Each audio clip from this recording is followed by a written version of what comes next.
Welcome back to our section on graphics and animation. At the top of this lesson in section 4.2 of Unit 4 from the SFU materials, they talk more about temporary local functions and variables.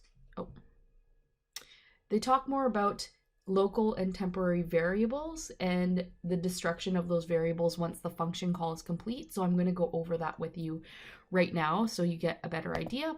So I'm going to create a function called power here, and I'm going to assign arguments a and b there.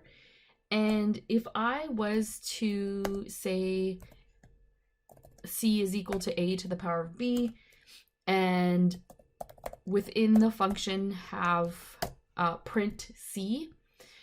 In this case, c is a local temporary variable, and once the function call is complete, which we're going to add that line, the variable's destroyed. So let's see how that works. So if I was to say I wanted to call my function and say power 2 comma 3, we know that 2 is going to be replaced where a falls, and 3 is going to be replaced where b falls.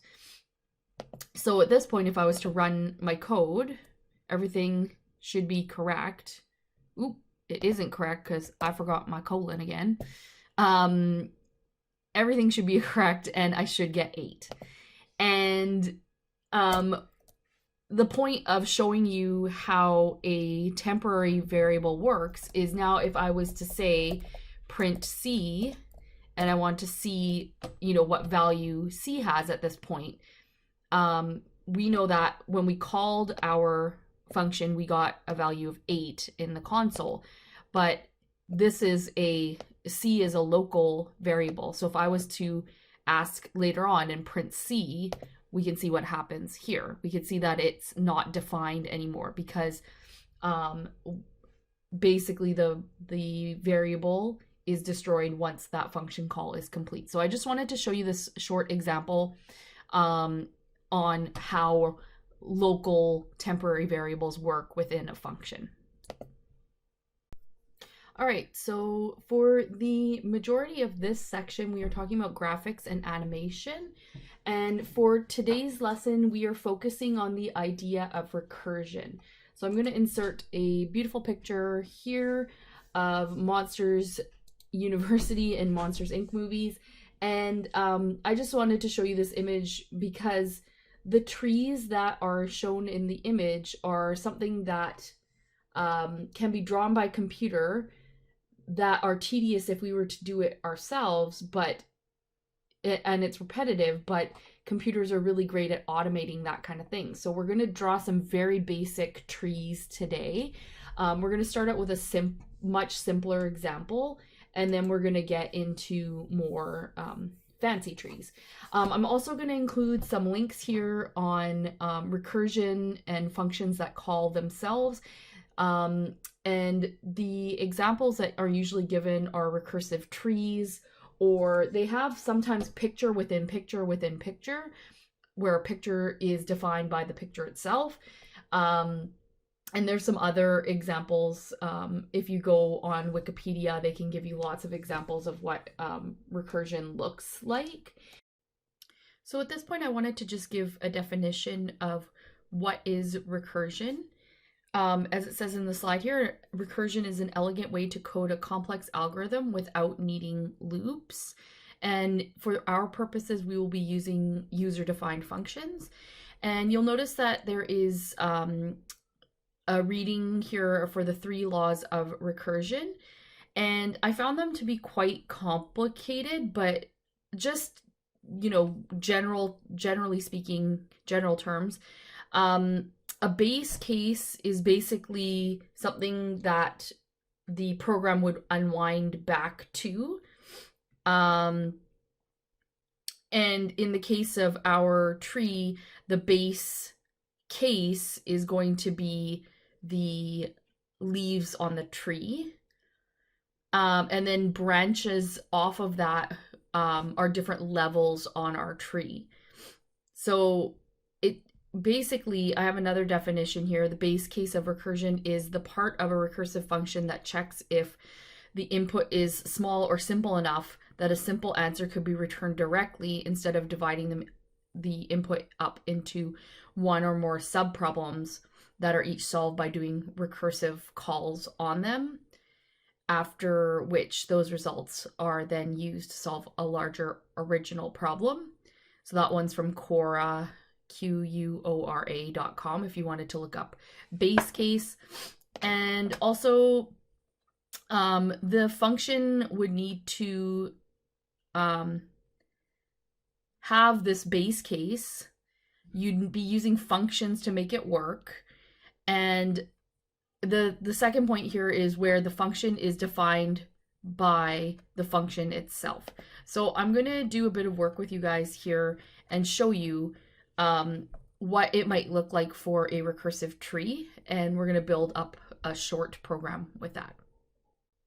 So I'm jumping back into Python with Turtle, and we're going to be developing a simple recursive tree here. And then later on, I'm going to show you how to make a more complicated tree and use some dictionaries to change the colors of the leaves. So that'll be kind of fun and different. So I'm just going to read a little bit more about recursion and what we're going to do here. So some of the problems are easy to solve using recursion. However, it's still difficult to sometimes mental model or visualize what's happening in a recursive function. It can make recursion difficult for people to grasp. So we're going to look at recursion to draw some pictures, and hopefully using these shapes will give you some new insight into the recursive process that may be helpful in cementing your understanding of recursion. So for this program, as I mentioned, we're going to be drawing a fractal tree. So fractals come from a branch of mathematics, and it has much in common with recursion. The definition of a fractal is that when you look at it, the fractal has the same basic shape no matter how much you magnify it. Some examples from nature are coastlines of continents, snowflakes, mountains, and even trees or shrubs. The fractal nature of many of these natural phenomena makes it possible for programmers to generate a very realistic looking scenery for computer generated movies. So we're going to be developing this fractal tree. So to understand how this is going to work, it might be helpful to think of how we might describe a fractal tree using fractal vocabulary. Remember that we said above that a fractal is something that looks the same at all different levels of magnification. If we translate this to trees and shrubs, we might say that even a small twig has the same shape and characteristics as the whole tree. Using this idea, we could say that the tree is a trunk with smaller trees going off to the right and another small tree going off to the left. If you think of this definition recursively, it means that we will apply the recursive definition of a tree to both of the smaller left and right trees. So we're going to translate this idea into Python, and we're going to make a short program here. So we're going to start by importing the turtle package so we can use that functionality. And we're going to define, first of all, our recursive function to draw the trees.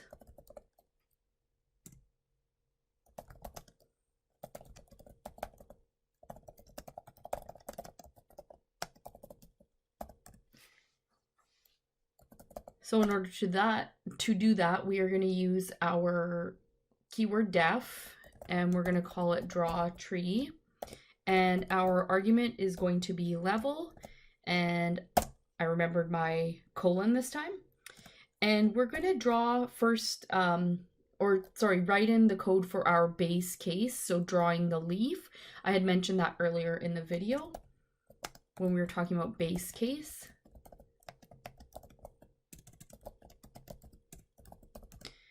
And we're going to use an if statement to do this.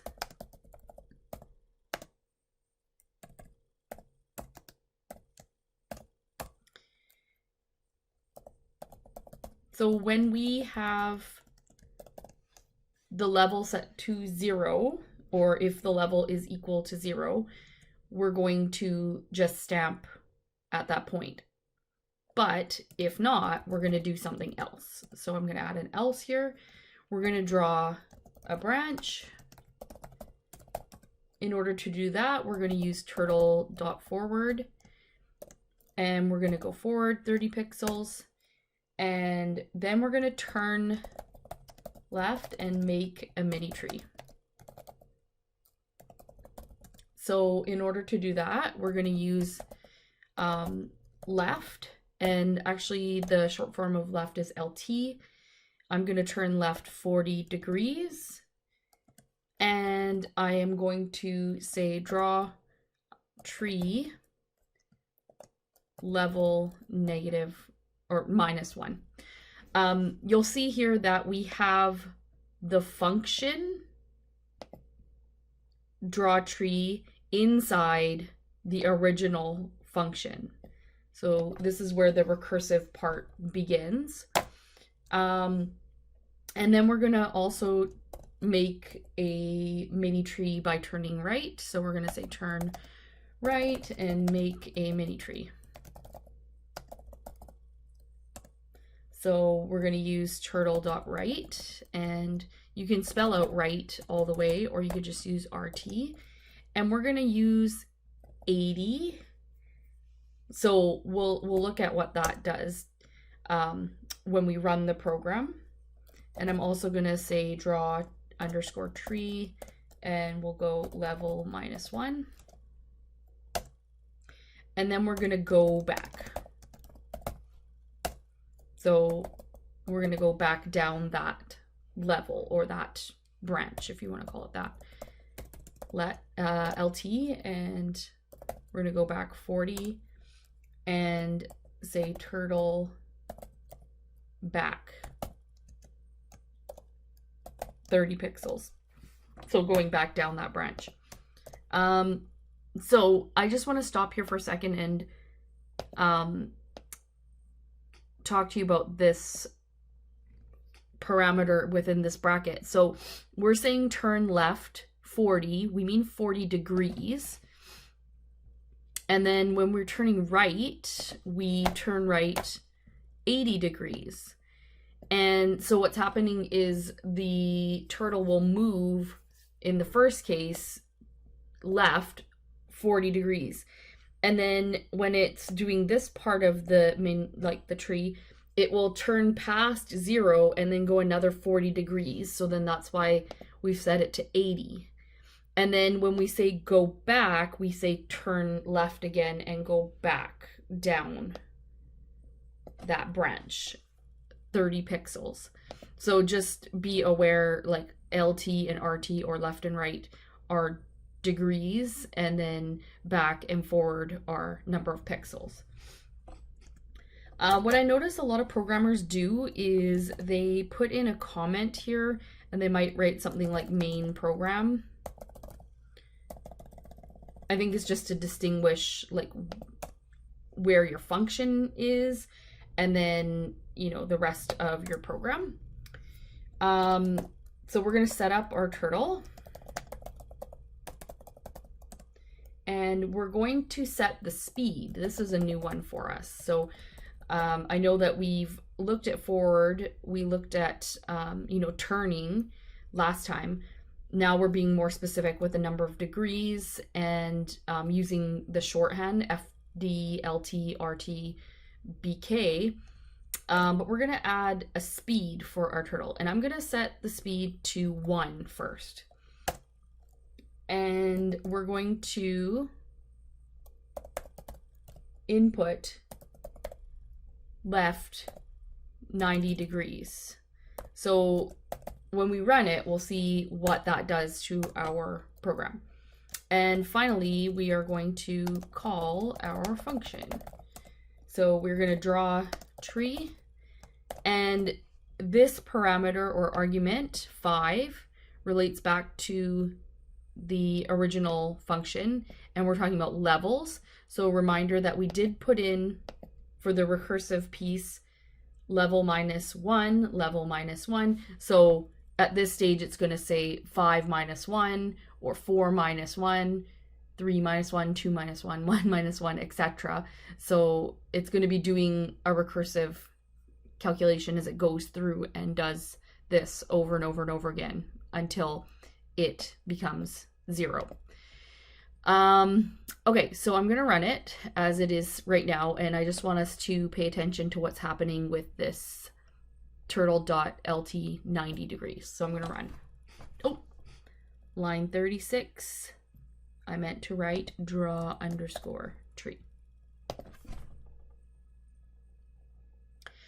So immediately what you might notice is that it's super slow, and that's because we set the speed to 1. And I just want to pause there actually. Let's just pause for a second.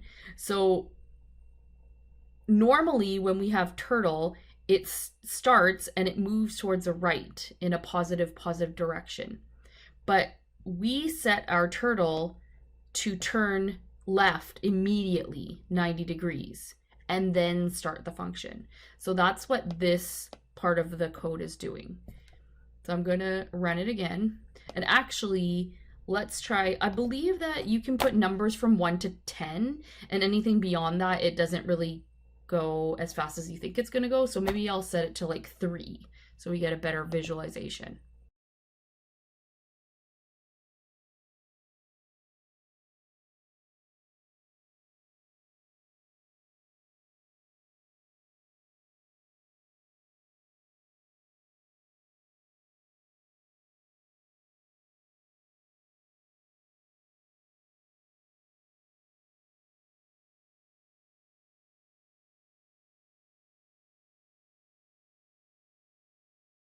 So what is happening? It did stamp at the ends. These are the leaves, just FYI if you were kind of confused about what those are. But you'll notice that it's going back down levels and then going up levels. So we defined the number of levels at 5. You can change this and make it more simple if you wanted to, just to see how that might work. But it's going through making these mini trees over and over and over again.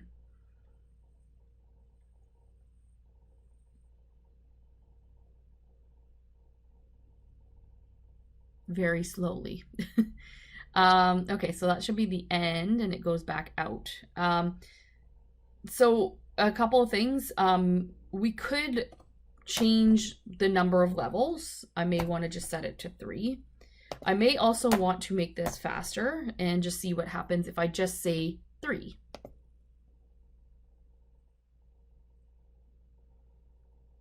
I like to start with a smaller number because it's a little bit more understandable for myself. So what I'm seeing is level, there's 1 level, 2 level, 3 level, and it's stamped on the ends with the leaves. So that's like base case, is my understanding. And correct me if I'm wrong, because I could totally be wrong. But that's how I see it. I think it's a bit more confusing when you look at it with 5 levels. So yeah, you can go through and make it more and more complicated. You can add more levels. It'll go quite slowly and do that. But it's just, you know, a cool visualization of using recursion, and you can see it actually happening live time, like it's making those mini trees, and you can see that happening, which is the cool part.